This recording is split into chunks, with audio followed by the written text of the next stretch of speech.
Bom sábado. Senhor Jesus, estamos aqui na Tua presença. Peço que Tu venha utilizar cada pessoa aqui como Teu santo instrumento, para que a Tua glória seja revelada e as pessoas se entreguem a Ti de todo o coração e Te adorem em espírito e em verdade. É que eu peço em nome de Jesus Cristo. Amém. Amém.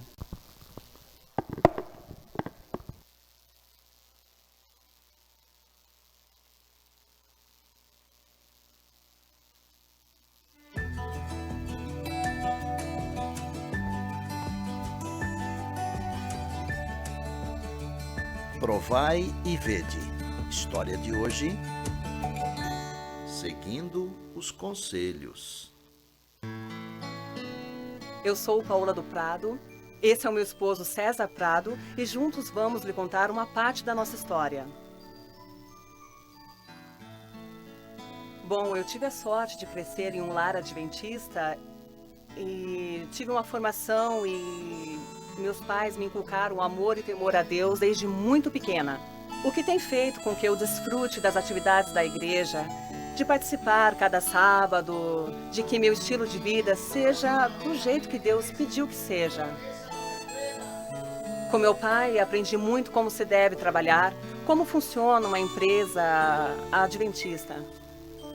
Aprendi das bênçãos que Deus dá quando seguimos seus mandamentos, quando não trabalhamos aos sábados, quando devolvemos a Deus o que lhe corresponde. Ele sempre me apoiou nos estudos, sempre tentou me ensinar sobre o comércio e os negócios. Graças a ele e a minha família, pude fazer um mestrado em Buenos Aires sobre negócios internacionais, que me ajudou muito em minha formação acadêmica para poder levar os negócios adiante.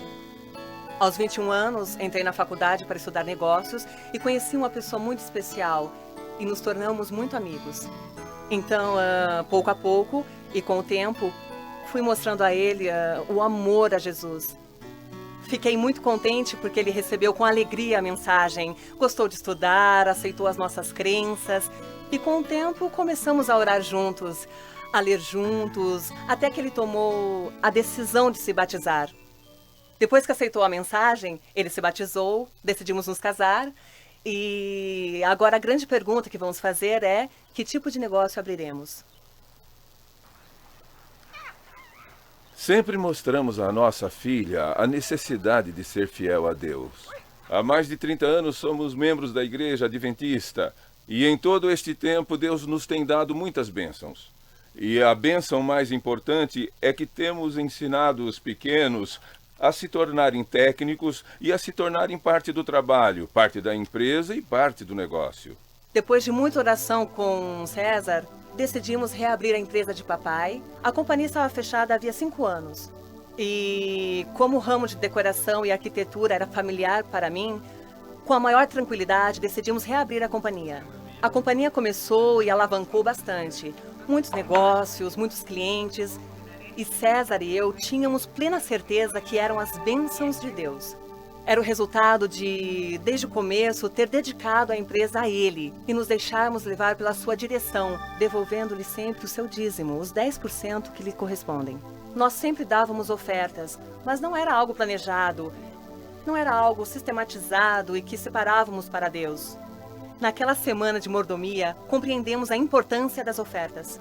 Então eu e meu esposo decidimos fazer um pacto com Deus e destinar a mesma porcentagem do dízimo às ofertas.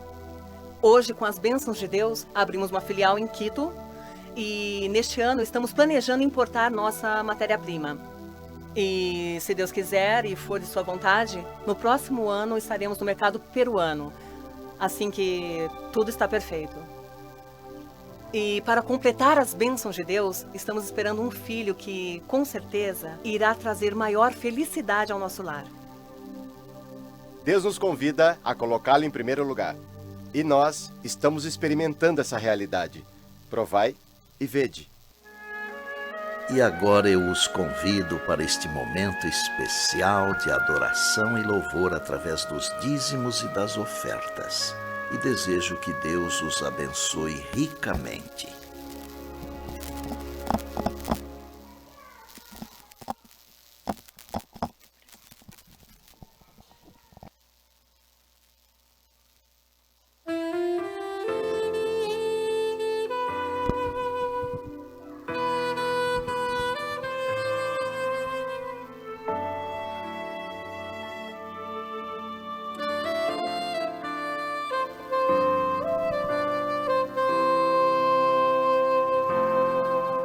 Tudo que há de bom em mim provém de Deus. Tudo que há de bom em mim provém de Deus. Tudo que há de bom em mim provém de Deus. E por isso em gratidão vou devolver. Vou devolver com meu louvor, devolver em adoração. Vou devolver com minhas ofertas, enquanto forem de coração.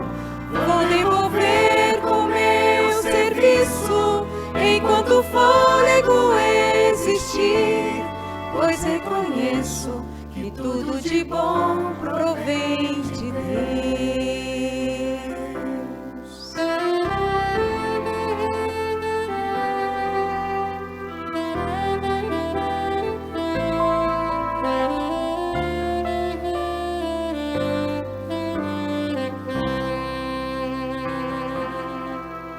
Tudo que há de bom em mim provém de Deus.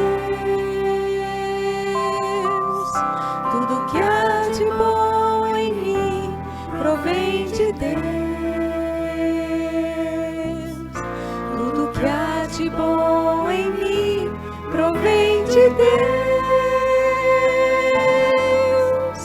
E por isso em gratidão vou devolver.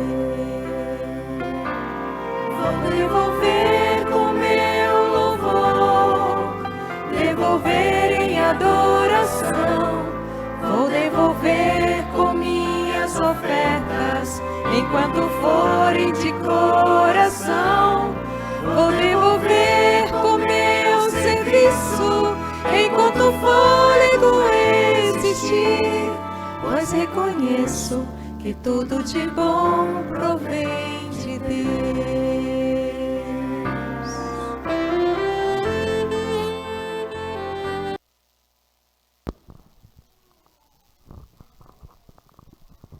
Bom sábado. Do jeito que estamos, vamos falar com Deus. Maravilhoso Pai que está nos céus, queremos te agradecer por todas as bênçãos que o Senhor tem derramado sobre cada um de nós. Queremos te pedir que o Senhor continue presente e que nós possamos ouvir a tua voz nesta manhã.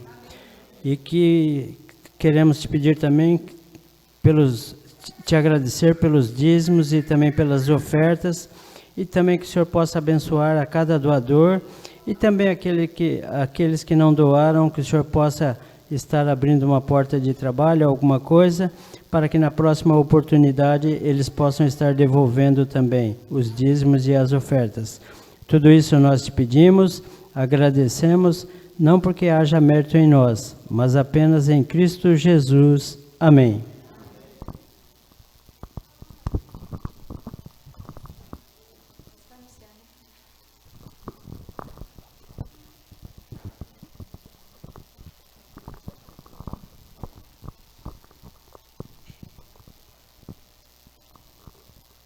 Agora, em continuação ao culto, nós vamos ficar de pé e nós vamos cantar o hino 152.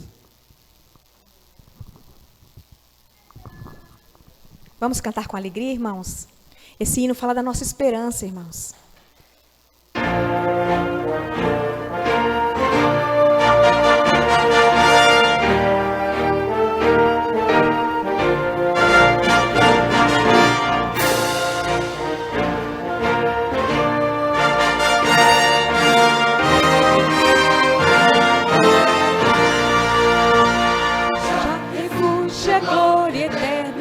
Jesus, o Rei dos Reis, breve os reinos deste mundo ouvirão as suas leis. Os sinais da sua vinda mais se mostram cada vez. Vencendo, vem Jesus. Glória, glória, aleluia. Glória, glória, aleluia. Glória, glória, aleluia.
todos aqueles que puderem colocar de joelhos para orarmos.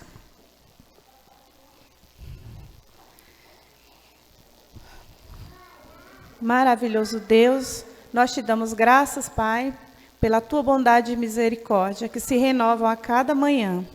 Abençoa, Senhor, cada família aqui representada. Abençoe cada pessoa que nos visita nesta manhã. Abençoe também o pregador desta manhã, Senhor. Que o Senhor possa ungí-lo, que a mensagem que ele traz possa vir de conta, Senhor, as nossas necessidades, nos edificar na nossa fé. Tudo isso nós te pedimos, Pai querido, e já te agradecemos, em nome de Jesus. Amém.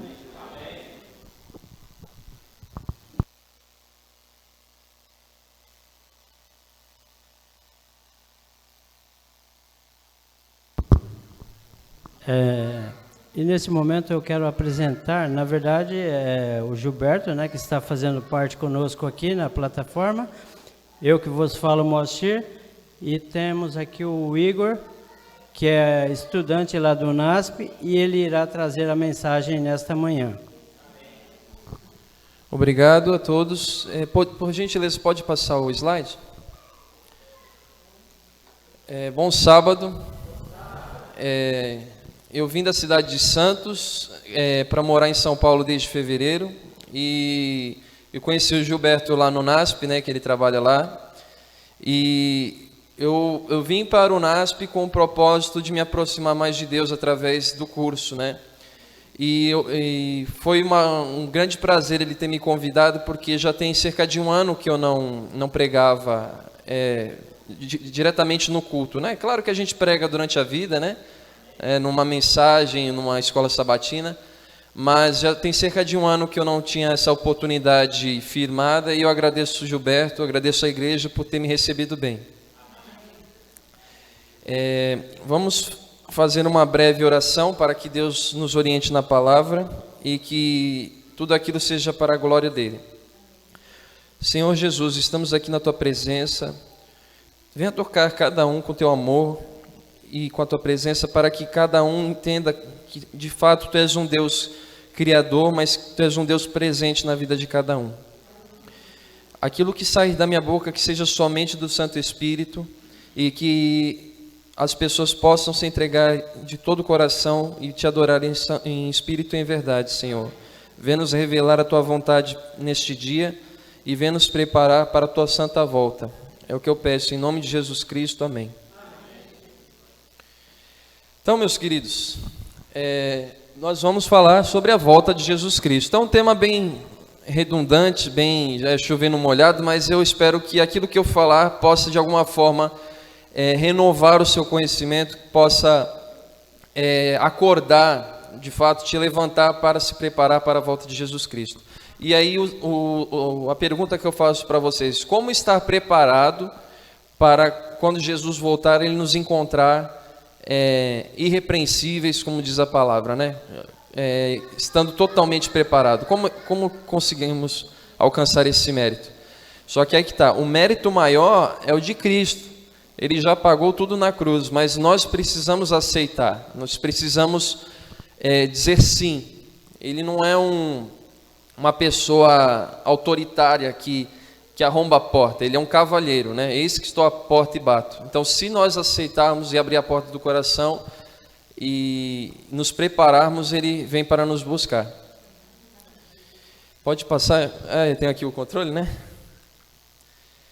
Então, eu agradeço o Gilberto, mais uma vez, por ele ter feito esse convite, por dar a oportunidade para que eu possa desenvolver essa expertise que é da pregação do Evangelho. Deixa eu pegar aqui. Então é isso, a volta de Jesus, né? A nossa última esperança, né? Está escrito lá em 1 Coríntios 13, bem no final do capítulo, que as 3 maiores virtudes que o ser humano pode receber, né, é a fé, a esperança e o amor. O amor é a própria essência de Deus, ele é o próprio amor. Só que ele não somente é o amor, como ele também é a nossa esperança e ele é quem temos fé. Então, basicamente, Paulo está retratando que o mais importante é Deus. E por que é a nossa maior esperança? Porque nesse mundo caído que nós vivemos, de tanto sofrimento, muitas das vezes a gente não vê sentido na vida, a gente não vê um motivo para sorrir. Mas Deus, ele nos traz a esperança de que haverá uma segunda chance, tem um novo mundo preparado para todos nós, e este mundo ele só é para quem de fato aceita, não é forçado. Ele sempre nos oferece convite. Inclusive, você já pensou se você morasse com Jesus na mesma casa? Claro que ele mora conosco, mas vamos supor que ele fosse, no caso, fisicamente, como ele fez com os discípulos, e ele deixasse um bilhete na geladeira assim, ó: eis que veio sem demora. Já pensou? Digamos assim, sai para trabalhar, né? Sai para trabalhar, eis que veio sem demora. Você esperaria de coração? Ou você se aborreceria? Ou você ficaria angustiado? Como é que seria a sua espera? Essa tua esperança, ela seria boa ou ela seria angustiante? Então eu convido a vocês a ler esse bilhete de Jesus lá em Apocalipse, no capítulo 3, no verso 11.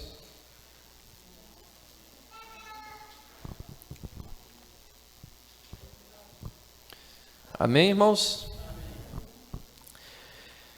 Jesus nos diz: venho sem demora, conserve o que tens, para que ninguém tome a tua coroa. Ao vencedor faloei coluna no santuário do meu Deus, e daí jamais sairá. Gravarei também sobre ele o nome do meu Deus, o nome da cidade do meu Deus, a nova Jerusalém, que desce do céu, vinda da parte do meu Deus, e o meu novo nome. Quem tem ouvidos, ouça o que o Espírito diz às igrejas.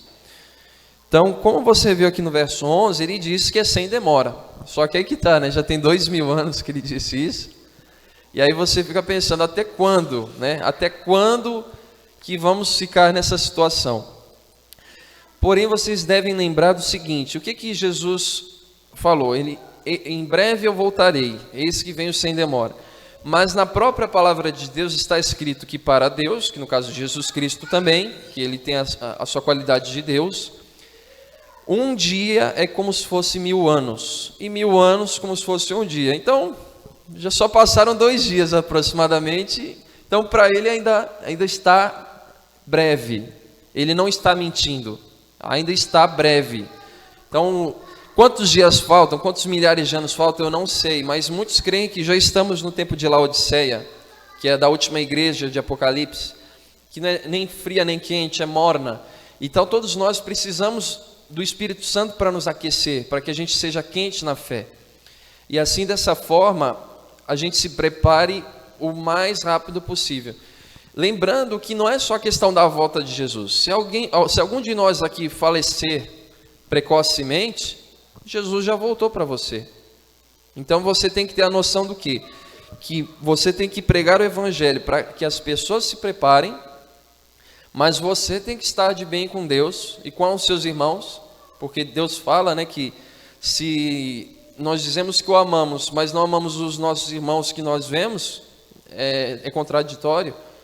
Como é que posso amar algo que eu não vejo, sendo que as pessoas que eu vejo, eu não as amo? Então, o que Deus nos diz? Que devemos estar preparados nós mesmos para com Deus e pregar esse Evangelho ao mundo. Ele virá resgatar quem o esperou. Ele virá, prometeu e será fiel. Ele voltará. Embora que você esteja passando por aflições nessa vida e não faça sentido, você tem que crer. Você tem que crer de coração que em algum momento a salvação virá. Então você tem que estar preparado, porque Jesus diz: eu virei como um ladrão. Não porque ele vem roubar as pessoas, mas porque será de surpresa.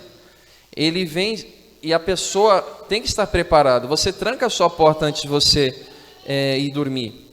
Você tranca a sua casa. Então, se você não sabe quando Jesus vai voltar, você tem que estar preparado.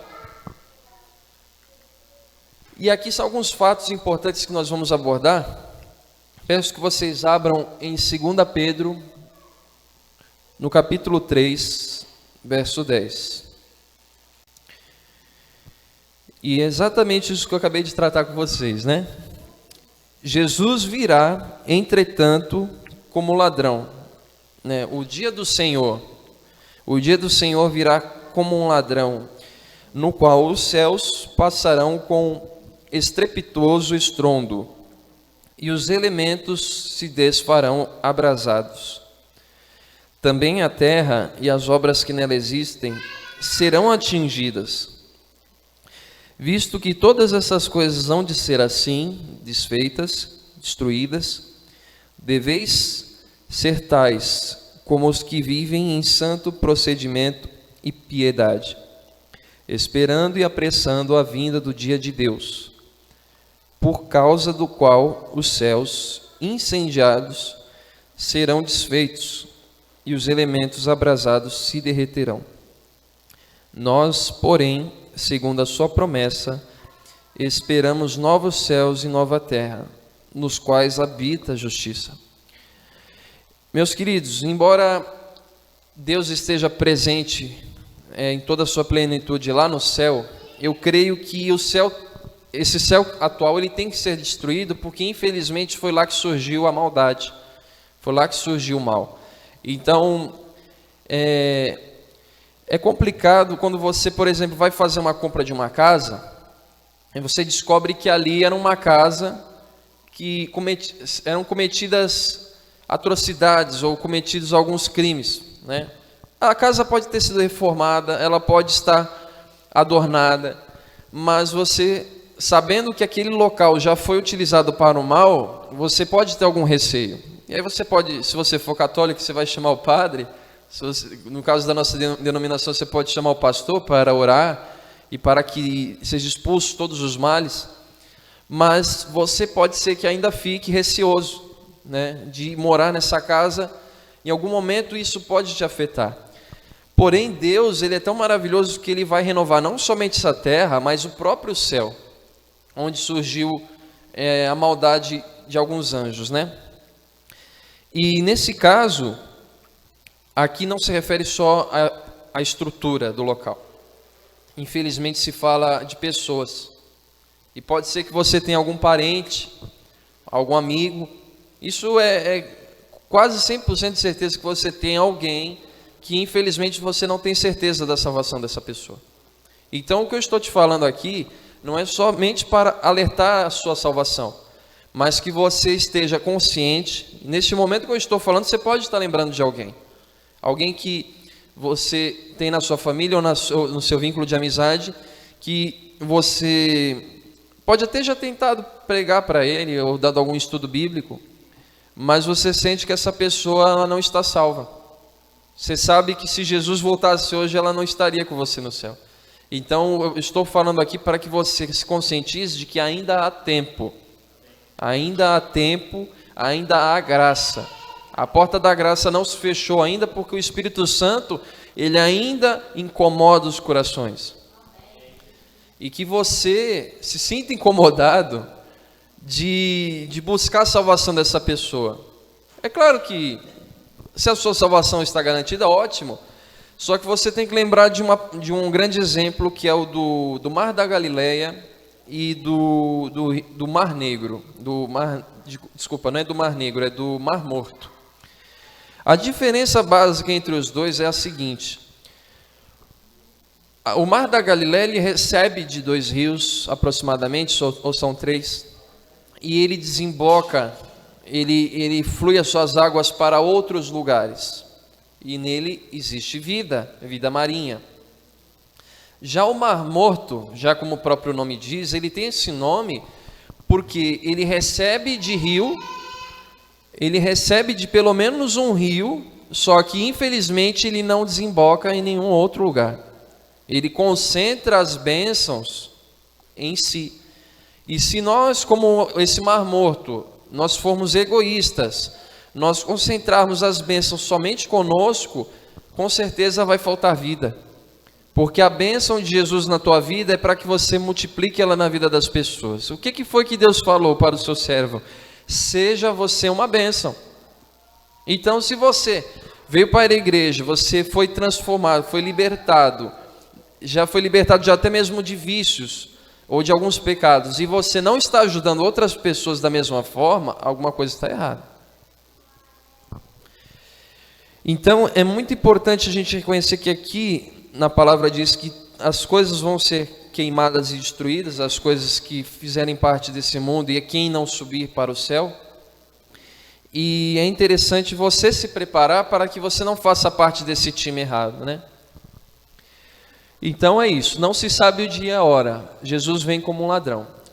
E lá em Mateus 25, peço que vocês abram também, no verso 13. Evangelho de Mateus, capítulo 25, o verso 13.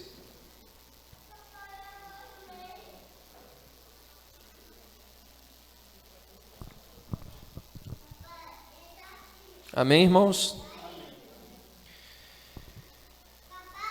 Qual que é o contexto dessa situação? Aqui Jesus estava falando da parábola das 10 virgens. Então, como vocês já devem saber, né? Ele faz uma analogia, uma parábola, com a situação de 10 virgens que estavam aguardando a festa do seu noivo.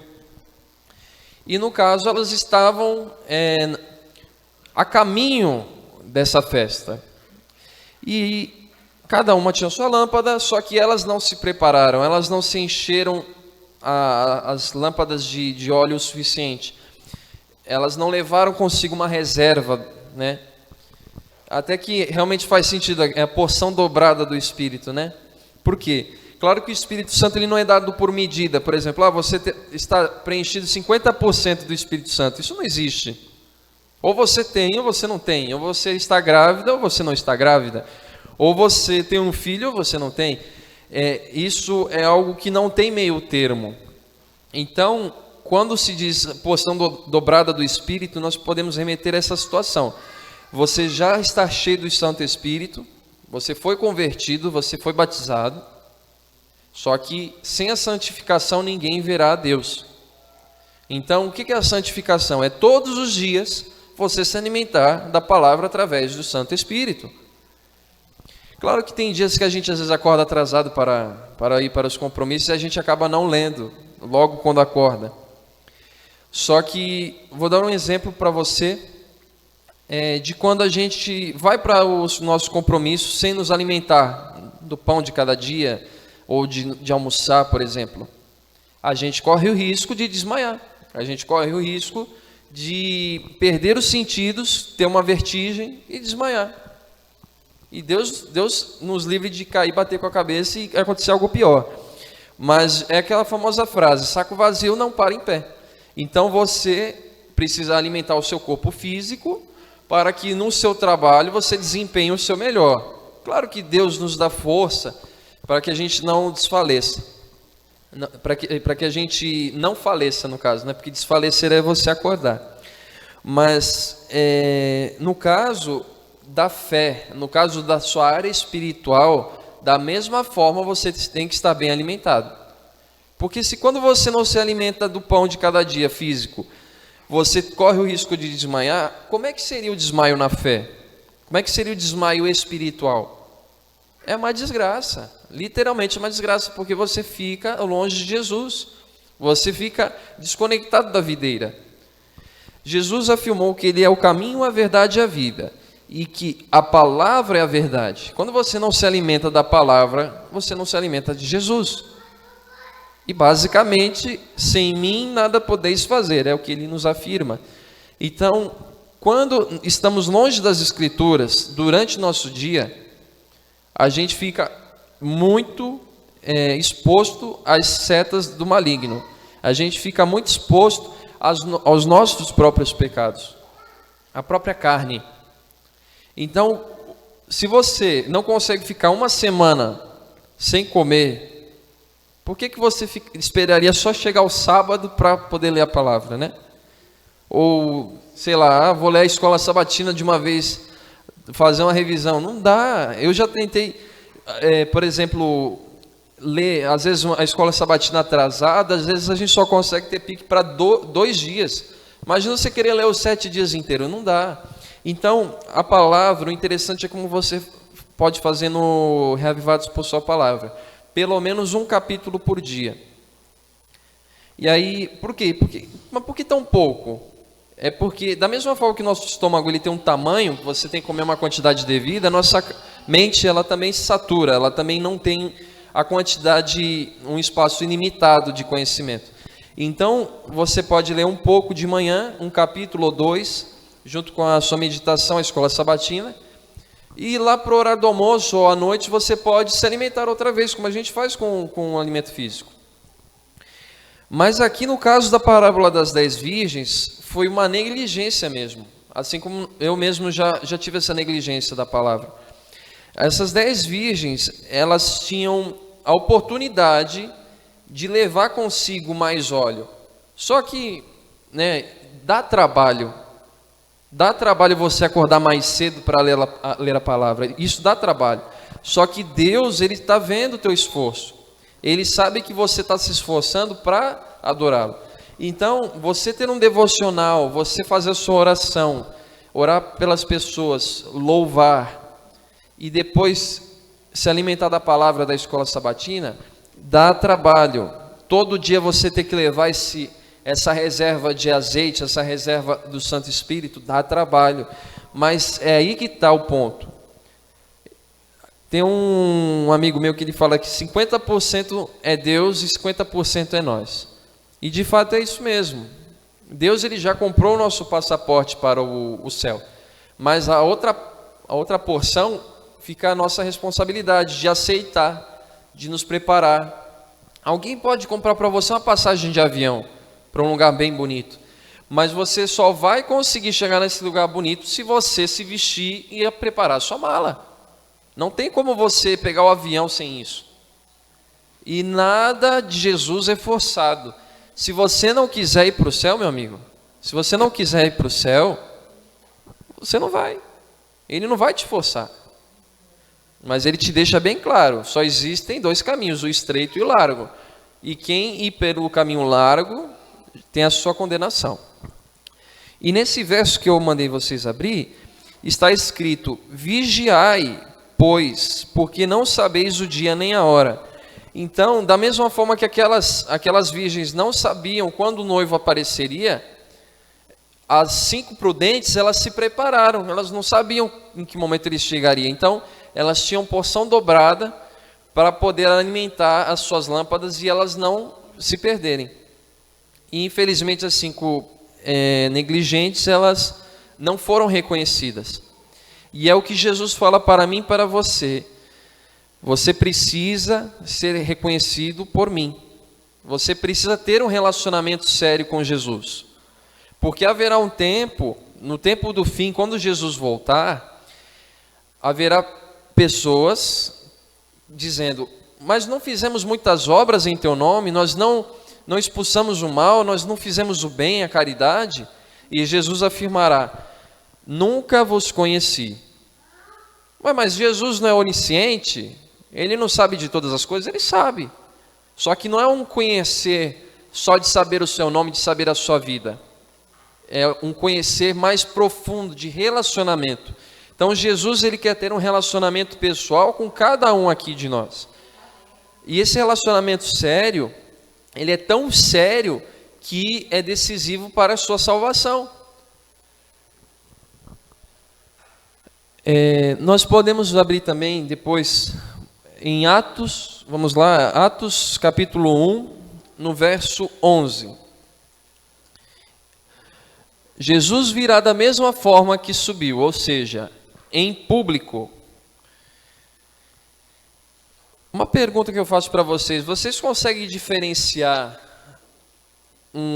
o Cristo verdadeiro dos falsos cristos além dos frutos? Porque assim, Jesus nos afirmou que pela árvore você conhece os frutos. Então a gente vai descobrir se é um falso profeta, se é um falso Cristo, mediante seus frutos, mediante as ações que vêm dele. Porém, vocês precisam sempre lembrar de uma coisa: quando Jesus vier, ele vai vir da mesma forma com que ele subiu. E é o que está escrito aqui. Aqui o contexto era os discípulos que estavam vendo Jesus subir. E esses discípulos, estando eles com os olhos fitos nos céus, enquanto Jesus subia, eis que 2 homens vestidos de branco se puseram ao lado deles e lhes disseram: varões galileus, por que estáis olhando para as alturas? Este Jesus, que dentre vós foi elevado ao céu, vai voltar do mesmo modo como viste subir. Então, não é do nada, tipo, por exemplo, não vai ser da mesma forma que ele veio, em forma humana somente. Jesus virá em toda a sua plenitude de glória. Ou seja, não irá nascer nenhum ser humano e aí esse ser humano se levantará e se afirmará o Cristo. Isso é errado, isso não está de acordo com a palavra, isso é antibíblico. Por isso que chamam de anticristo. O verdadeiro Cristo, ele vai vir com as nuvens do céu. E aí em Apocalipse, no capítulo 1, do verso 7, você pode retornar lá. E como eu disse, eis que vem com as nuvens, e todo olho o verá, até aqueles que o transpassaram. Então, até aqueles que fizeram parte da morte de Jesus, aqueles que o mataram, eles contemplarão Jesus voltar, para reconhecer que quem eles mataram de fato era o Salvador de todos nós. E todas as tribos da terra se lamentarão sobre ele. Certamente, amém. Eu sou o Alfa e o Ômega, diz o Senhor Deus, aquele que é, que era e que há de vir, o Todo-Poderoso. O próprio Jesus, ele também afirma que ele é o princípio e o fim, ou seja, de fato, Jesus é Deus, Jesus é o Todo-Poderoso. E ele veio em forma de ser humano para pagar a nossa dívida. Ele poderia pagar de outra forma, mas ele fez questão de se sacrificar, de se entregar a si mesmo, para que nós pudéssemos ter uma segunda chance, uma vida eterna. Mas aí aqui está, o dia e a hora não sabemos, e nós sabemos pelo menos que ele virá com as nuvens do céu em toda a sua glória. Então, eu creio que ele não vai tocar nessa terra suja. Ele só vai tocar, ele só vai pisar novamente quando estiver tudo renovado. Então você vê qualquer pessoa aí pisando aí, falando que é o Cristo, qualquer pessoa, mesmo que esteja na televisão, mesmo que esteja num grande conselho, com milhares de pessoas, não acreditem. Jesus falou que se alguém disser, olha ele aqui, eis aqui o Cristo, não acredite. Porque quando ele vier, ele vai se apresentar a todos. Só que nós estamos numa geração da tecnologia. Aí você pode pensar, mas e se ele aparecer na televisão? Né? E aí todo mundo está vendo? Isso não basta, não basta. Primeiro, porque nem todos têm acesso à tecnologia. E segundo, porque ele vai vir do lugar onde ele adentrou, que é o céu. Olha lá, ele não tocará no chão, apenas permanecerá nas nuvens. E nós aqui vamos de encontro com ele. Amém. Então que você se prepare para você ir de encontro ao Senhor. Então como que eu vou me preparar para a volta de Cristo, como eu falei no início? Primeiro você tem que ter comunhão com Deus e com os irmãos, como eu já citei. Você tem que ter o seu devocional e você tem que amar de coração, você tem que amar legitimamente, genuinamente, todas as pessoas desse mundo como Jesus nos ama. Porque não faz sentido você querer dizer que ama a Deus, mas não ama a criação de Deus. E Jesus nos diz que nós devemos amar o próximo como a nós mesmos. Mas como é que devemos nos amar? Qual é que é a medida? A medida ideal é o que ele falou: amai-vos uns aos outros como eu vos tenho amado. Ou seja, quando eu estou amando a mim mesmo como Jesus me ama, e quando eu estou amando os outros como Jesus nos ama, eu estou amando da forma certa e na medida certa. Porque às vezes a gente não tem cuidado nem conosco mesmo. A gente precisa tratar bem a nossa pessoa, só que às vezes nem isso a gente dá conta.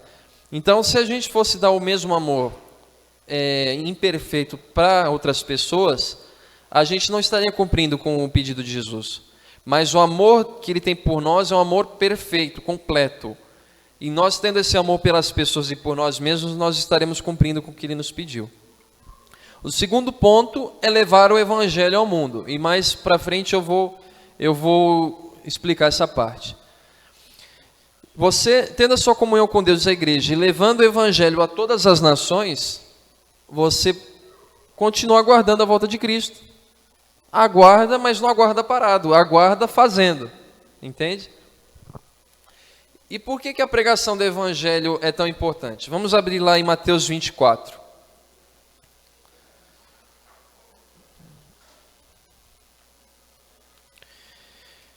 Mateus, no capítulo 24, nós temos um mini apocalipse aqui, né?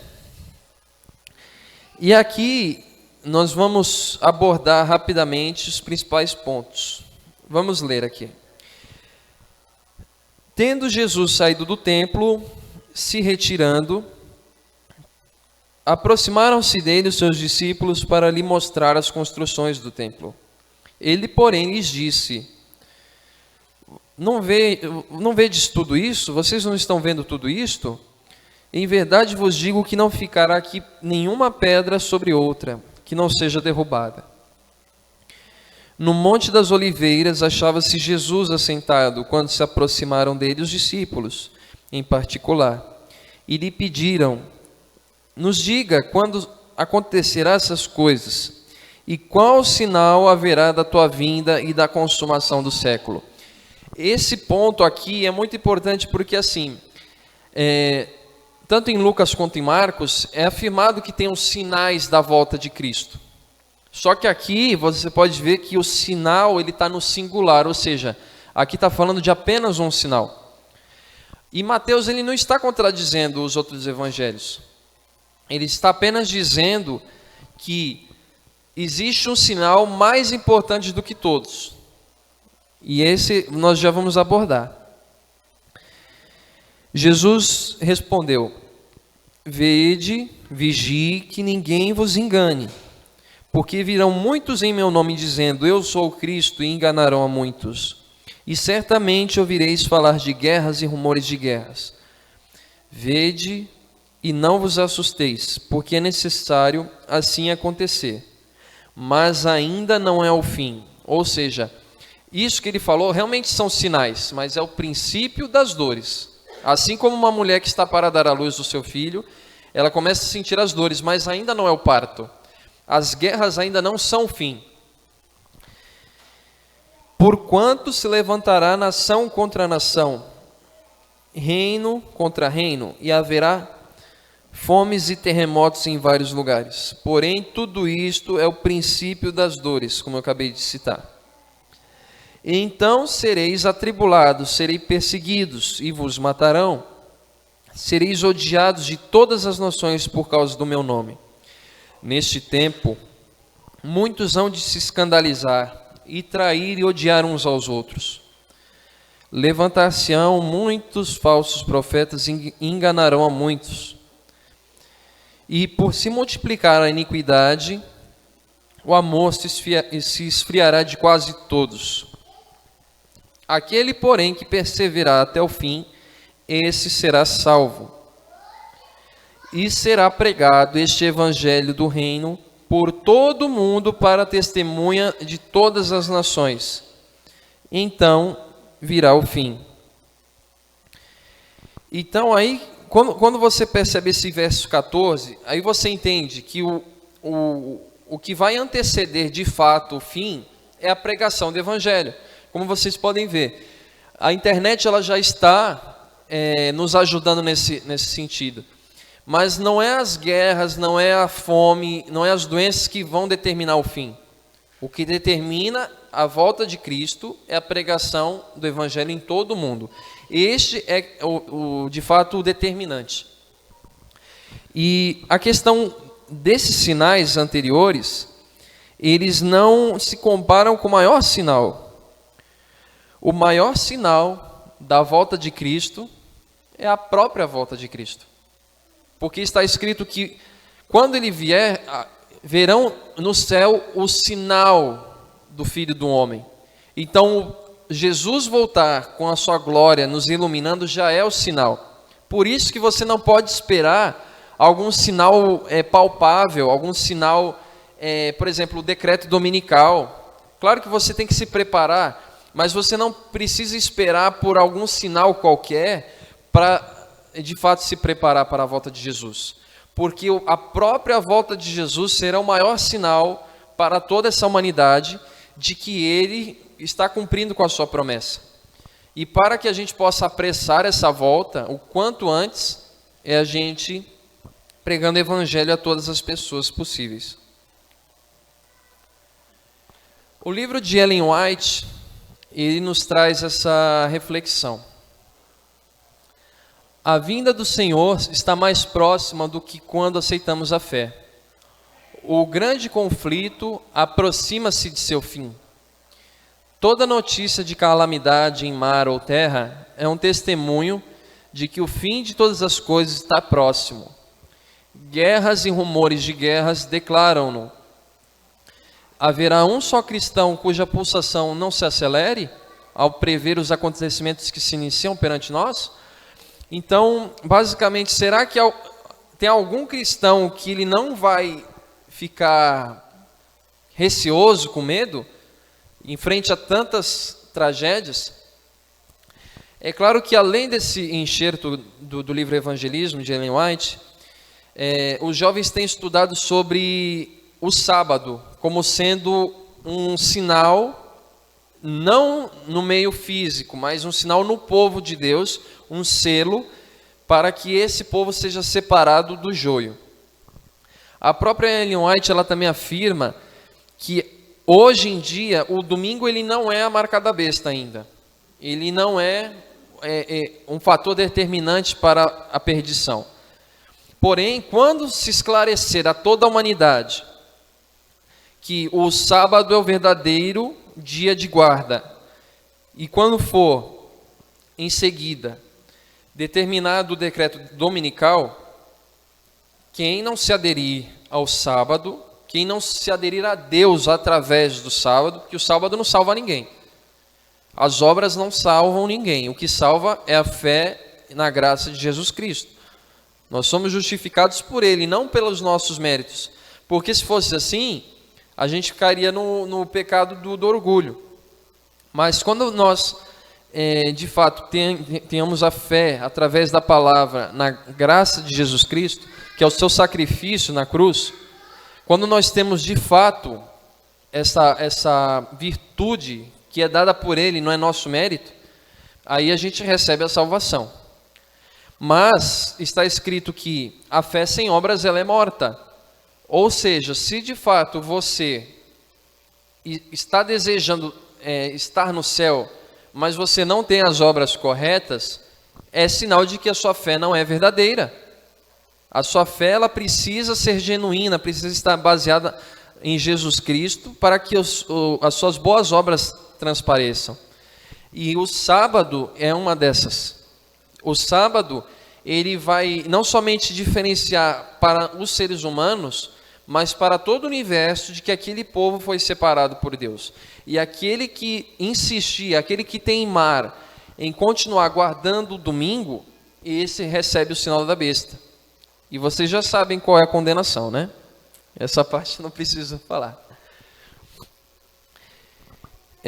Nós podemos agora continuar no capítulo 24, no verso 15.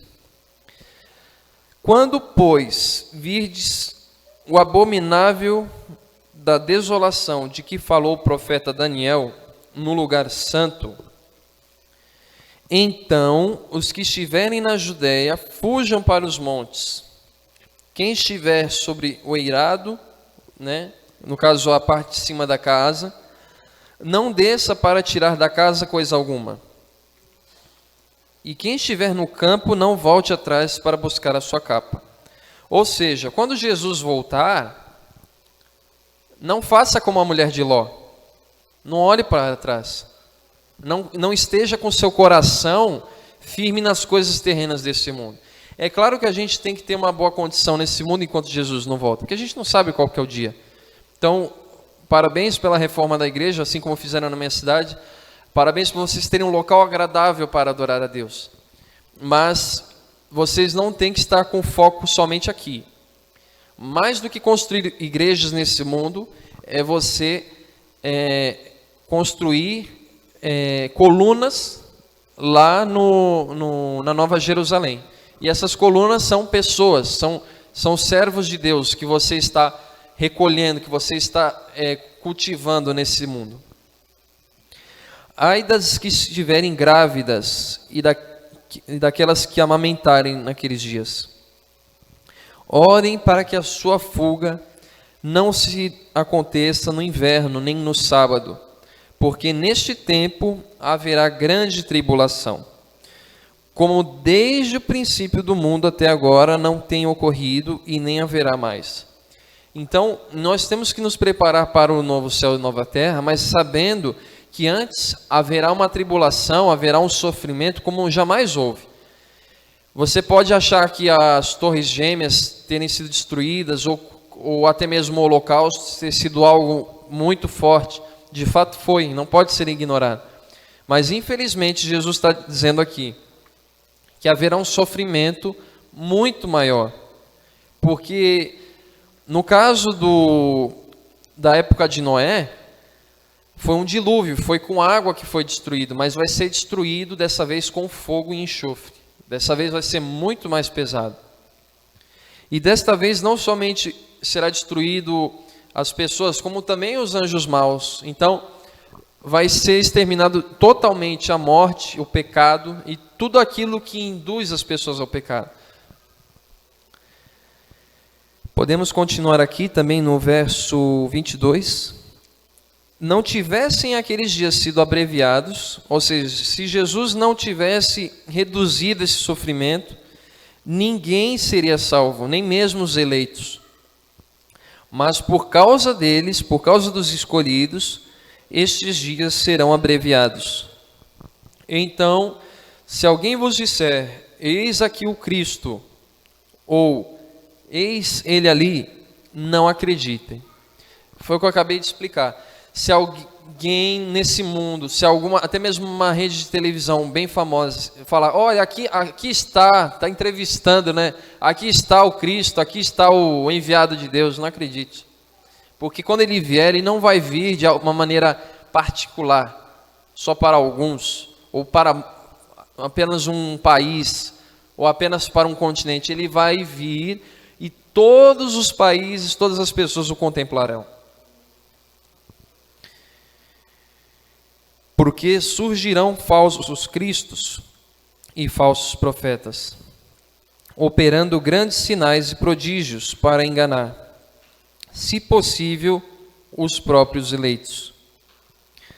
Vede que eu vos tenho dito, eu vos tenho predito, ele já nos previne.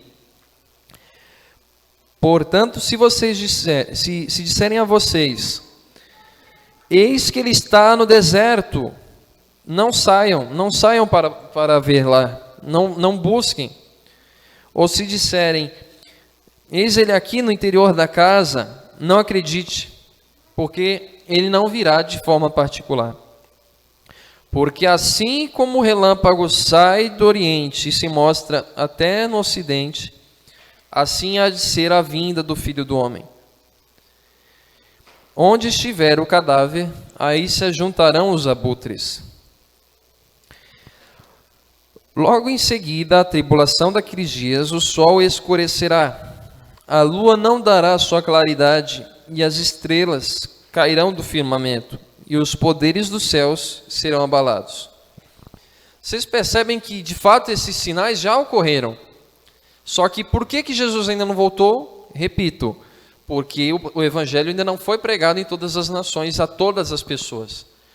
Como vocês viram, já houve eclipse solar e eclipse lunar, já houve estrelas cadentes, né? A famosa chuva de meteoritos. Mas até hoje, Jesus não voltou. A Bíblia não está mentindo, ela só está te dizendo que isso é o princípio das dores.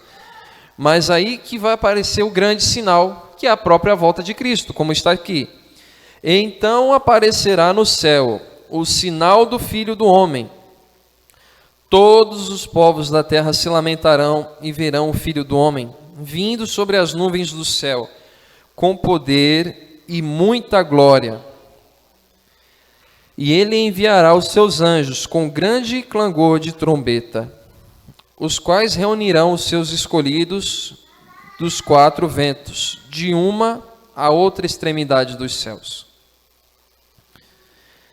E aí Jesus ele vem e nos traz uma comparação com a figueira.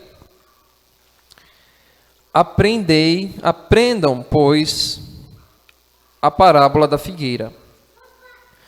Quando já os seus ramos se renovam e as folhas brotam, sabeis que está próximo o verão. Assim também vós, quando virdes todas estas coisas, sabei que está próximo e às portas. Em verdade vos digo que não passará esta geração sem que tudo isto aconteça. Passará o céu e a terra, porém as minhas palavras não passarão. Ou seja, a palavra, o próprio Jesus é eterno. A promessa dele não vai deixar de ser cumprida.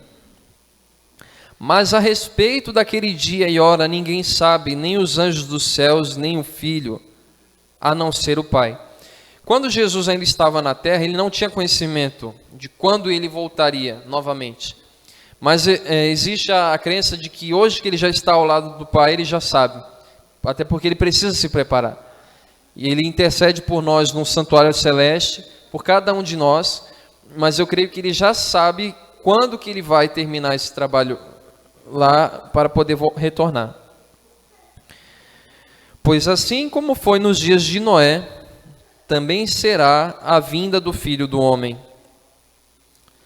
Porquanto, assim como nos dias anteriores ao dilúvio, comiam e bebiam, casavam e davam-se em casamento, até o dia em que Noé entrou na arca, e não o perceberam, a não ser quando veio o dilúvio e os levou a todos. Assim também a vinda do Filho do Homem. Estará dois no campo, um será levado e o outro deixado.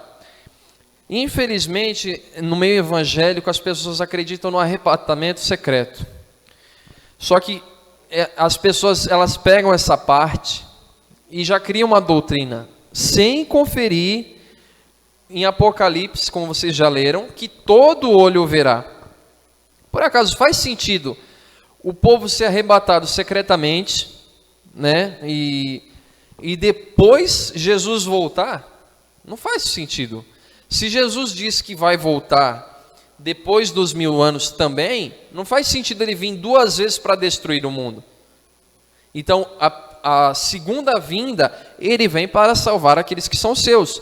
E não vai ser secreto, porque todos os olhos verão Jesus, e as pessoas, consequentemente, vão ver os salvos indo até Jesus.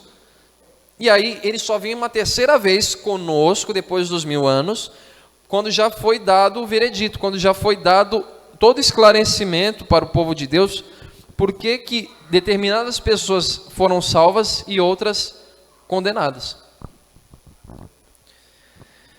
E aqui também diz que 2 estarão trabalhando no moinho, uma será tomada e a outra deixada.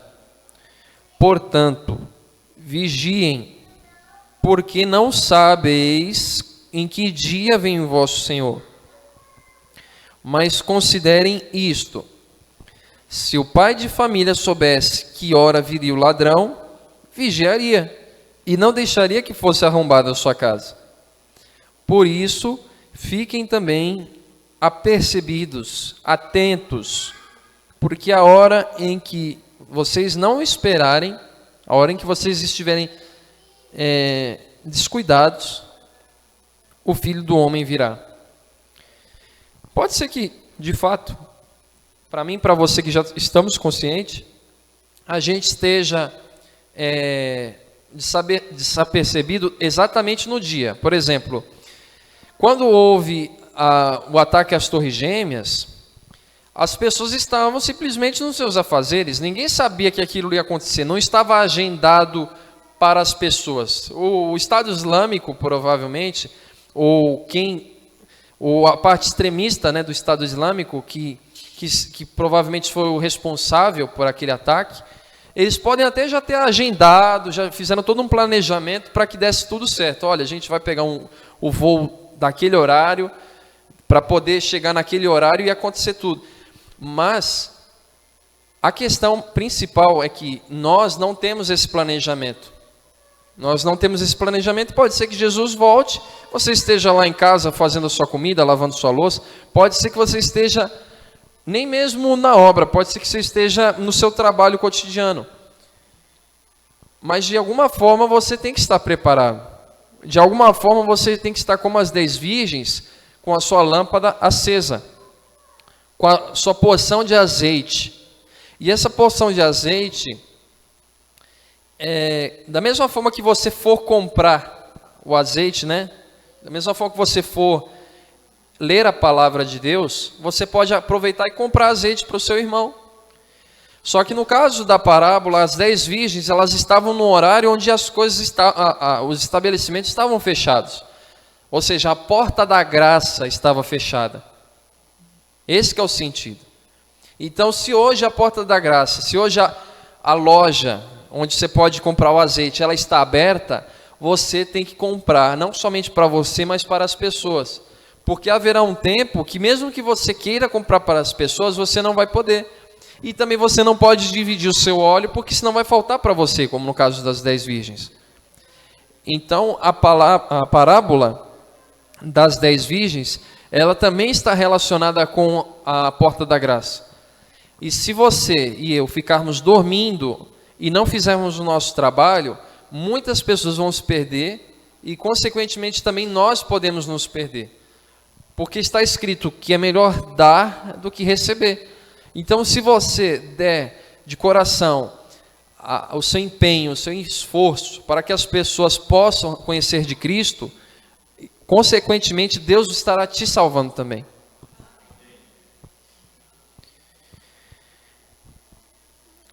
No verso 45, ele faz uma parábola com o bom servo e o servo mau. Quem é, pois, o servo fiel e prudente, a quem o Senhor confiou os seus conservos para dar-lhes o sustento a seu tempo? Quem que é? Ele faz essa pergunta. E ele responde em seguida: feliz e bem-aventurado é aquele servo a quem o seu Senhor, quando vier, o achar procedendo dessa maneira. Procedendo de que maneira? Como foi citado atrás. Vigiando, como se estivesse aguardando a possível chegada de um ladrão. Em verdade vos digo que este Senhor lhe confiará todos os seus bens. Porém, se aquele servo, sendo mau, sendo negligente, sendo desapercebido, sendo sonolento, displicente, e ele disser consigo mesmo: o meu Senhor vai demorar. E aí ele começa a espancar os seus companheiros e a comer e beber.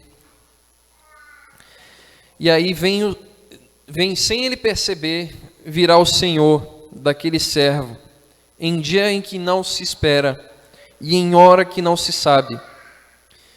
E aí ele vem, este Senhor vem e castiga esse servo mau, lançando-lhe a sorte, o lançando com os hipócritas. E ali haverá choro e ranger de dentes. Meu querido e minha querida, nenhum de nós Jesus quer que se perca, nenhum. Você pode conferir também na carta de Pedro que até hoje Jesus não voltou, não porque ele está ocupado somente, mas porque ele tem paciência comigo e com você, e com os parentes e amigos de vocês.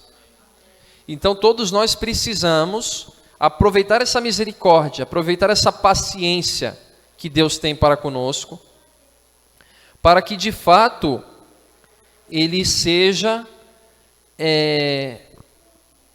bem feliz ao receber todos nós. Por quê?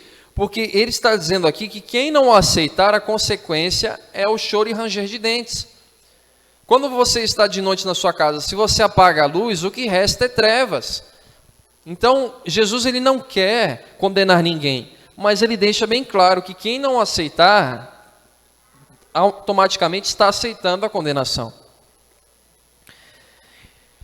Peço que vocês reflitam também nesse outro enxerto. O Senhor vem, ouvimos os passos de um Deus que se aproxima. Ao vir Ele punir o mundo por sua iniquidade, temos que preparar-lhe o caminho, mediante o desempenho de nossa parte. Assim como o próprio João Batista. O João Batista ele preparou o caminho para que Jesus pudesse ter um espaço no coração das pessoas. Então, nós precisamos fazer isso, nós precisamos ser o intermediário entre Jesus e as pessoas. E Jesus é o único intermédio entre Deus e as pessoas. Mas você precisa do Espírito Santo, você precisa do Espírito Santo para ser convencido e para poder convencer as pessoas de que Jesus é o Messias. Nós precisamos preparar-lhe o caminho, mediante o desempenho de nossa parte, em preparar um povo para esse grande dia. Então, ficou a cargo de mim e de você sermos embaixadores de Cristo, sermos representantes dele nessa terra, não somente para apresentar as nossas boas obras, mas Jesus fala que essas boas obras e a nossa fé tem que ser apresentada para que as pessoas possam glorificá-lo, e não a nós mesmos, porque senão a gente cai na vanglória. Então, você e eu precisamos apresentar Jesus para as pessoas. Ele está aqui de forma espiritual, como ele disse, onde estiver 2 ou 3, em meu nome ali eu estarei. Ah, mas eu não estou vendo Jesus. Ele está aqui, espiritualmente, através do Espírito Santo. E você, sendo o templo do Espírito Santo, Jesus morando e habitando em você, você tem a capacidade de mostrar Jesus através da sua vida. E as considerações finais vamos fazer aqui em Apocalipse, no capítulo 22.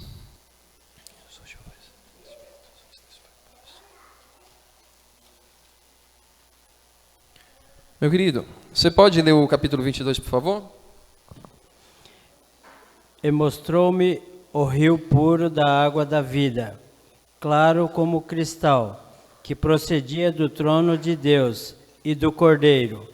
No meio da sua praça e de uma e de outra banda do rio estava a árvore da vida, que produz 12 frutos, dando seu fruto de mês em mês, e as folhas da árvore são para a saúde das nações.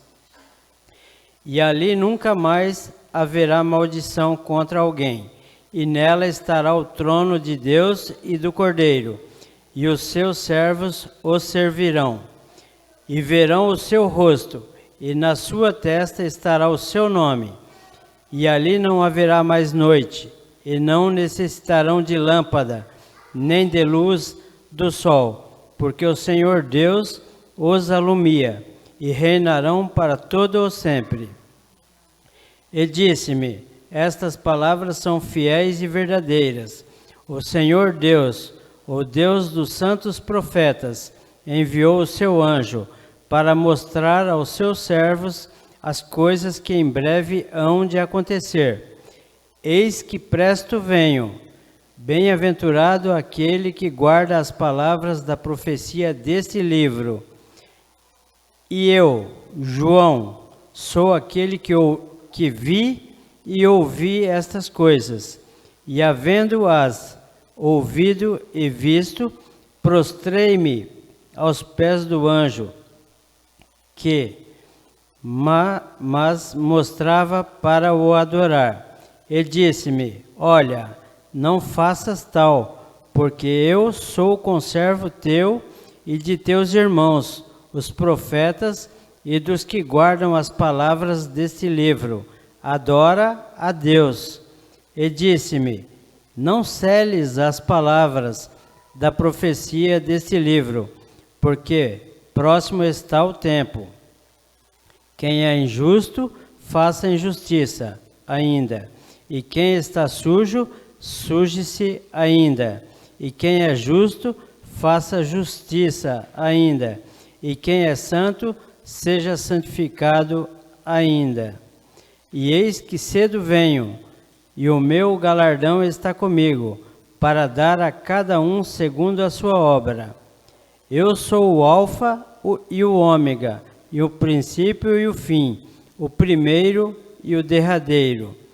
Bem-aventurados aqueles que lavam as suas vestiduras no sangue do Cordeiro, para que tenham direito à árvore da vida e possam entrar na cidade pelas portas.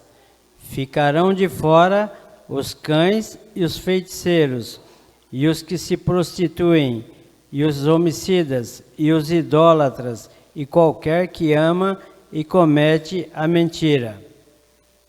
Eu, Jesus, enviei o meu anjo para vos testificar estas coisas nas igrejas. Eu sou a raiz e a geração de Davi, a resplandecente estrela da manhã. E o Espírito e a esposa dizem: Vem. E quem ouve, diga: Vem. E quem tem sede, venha. E quem quiser, tome de graça da água da vida. Porque eu testifico a todo aquele que ouvir as palavras da profecia deste livro, que, se alguém lhe acrescentar alguma coisa, Deus fará vir sobre ele as pragas que estão escritas neste livro. E se alguém tirar quaisquer palavras do livro desta profecia, Deus tirará a sua parte da árvore da vida e da cidade santa que estão escritas neste livro. Aquele que testifica estas coisas diz: certamente cedo venho. Amém. Ora vem, Senhor Jesus. A graça de nosso Senhor Jesus Cristo seja com todos vós. Amém. Obrigado. Como vocês puderam perceber aqui no texto, eu agradeço o irmão ter lido, toda essa parte é Jesus falando conosco, através desta mensagem. E aí você percebe que ele é quem? Que ele é o alfa, o ômega, o primeiro e o último, o princípio e o fim. Ou seja, o próprio Jesus, ele é Deus. Mas ele precisa ser Deus não somente na Bíblia, ele precisa ser Deus na minha e na sua vida. Ele precisa estar dentro de você, habitando e vivendo e gesticulando e fazendo as coisas através de você. Porque sem Jesus habitando em nós, a gente não consegue fazer nada. Uma flor, quando ela está fora do seu vaso, ela acaba morrendo, ela acaba perecendo. Mas se ela estiver plantada, sendo regada, ela não vai morrer. Você precisa estar em Cristo para sempre receber essa vida que Ele nos fornece. E como foi dito aqui, o Espírito Santo e a noiva dizem: vem. Aquele que ouve diga: vem. Aquele que tem sede, venha. E quem quiser, receba de graça a água da vida. A prova de que o Espírito Santo ele é uma pessoa da divindade está aqui. Porque existe pessoas que não creem sendo o Espírito Santo uma pessoa. Acreditam que é apenas um poder, que é uma força de Deus. Mas não é somente isso. O Espírito Santo ele é uma pessoa. Ele é o próprio Deus de forma espiritual, e Ele fala ao meu coração e ao seu, de que nós temos que aceitar Jesus, porque é Ele que nos conscientiza do juízo e da salvação, e também da justiça. E agora, meus queridos, eu peço que vocês compreendam, que vocês reflitam nessa música, e que Deus possa tocar no coração de vocês, para que vocês se preparem para a volta de Cristo, que vocês imaginem de fato como vai ser essa volta, e que vocês compreendam que os sinais de sua vinda simplesmente são os passos, são, de fato, o caminhar de Jesus até essa terra. Ele em breve voltará, mas os seus passos nós podemos perceber através dos sinais da natureza. E um dia o maior passo será quando ele aparecer no reino nos céus, para nos levar para o reino dele. E peço que venha preparar cada um de nós e cada um de nossos familiares, de nossos amigos. Venha nos utilizar como teu instrumento para salvar as pessoas e que nós, nessa mesma jornada, também sejamos salvos por ti. Obrigado porque a tua palavra foi revelada e que nenhum de nós se torne negligente quanto a ela, Senhor. Nos ajude de coração a seguir a tua vontade e te adorar em espírito e em verdade. É o que eu peço em nome de Jesus Cristo. Amém.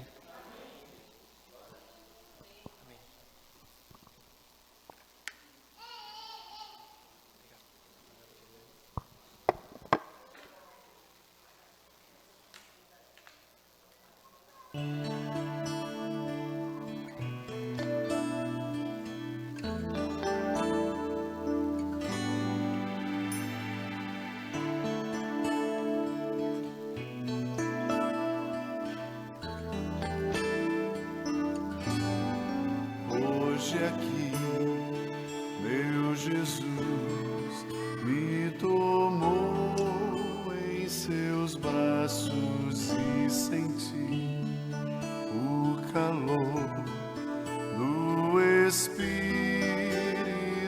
Santo. Vou em paz, pois o meu Deus ao meu lado vai ficar. E em breve sua face eu verei lá no céu.